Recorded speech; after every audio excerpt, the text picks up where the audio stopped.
పెద్దపల్లి జిల్లా గోదావరి ఖనిలో వాహనాల తనిఖీలు చేపట్టారు ఆర్టీ ఆఫీసర్స్.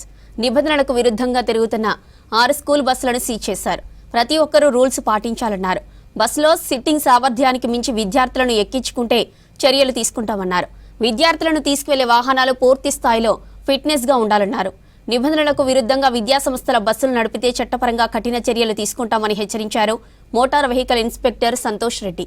బస్సులకు ఫిట్నెస్లు కానీ అందులో ఉండాల్సినటువంటి నియమ నిబంధనలు పాటించడం కోసము రవాణా శాఖ తరఫున ఈరోజు రామగుండంలో సర్ప్రైజ్ చెక్ చేయడం జరిగింది. అందులో భాగంగా ఈరోజు Sri Chaitanya college bus school bus మాత్రం పట్టుకోవడం జరిగింది. దాంట్లో మితిమీరిన అంటే ఎంతమంది వెళ్ళాల్సిన సీటింగ్ కెపాసిటీ కంటే అదనంగా తీసుకెళ్లడం వలన ఈ యొక్క బండికి కేసు రాయడం జరిగింది. వీళ్ళకు చట్టపరంగా చర్య తీసుకోవడం ఉంటుంది.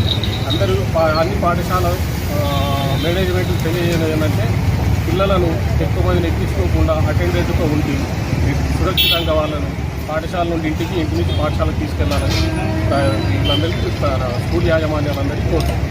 మొత్తం 81 బండ్లు ఉన్నాయి. 81లో 61 బండ్లు ఫిట్నెస్ అయినాయి. ఇంకా కొన్ని రోడ్ ఆఫ్ ఉన్నాయి, అవి ఆన్ రోడ్ కావాల్సినవి ఉన్నాయి. ఈ త్వరలోనే వాటిని కూడా పరిష్కరించి అన్ని క్లియర్ చేసేస్తాం. రోడ్డు మీదకి వస్తే మనం చట్టపరంగా చర్య తీసుకుంటాం.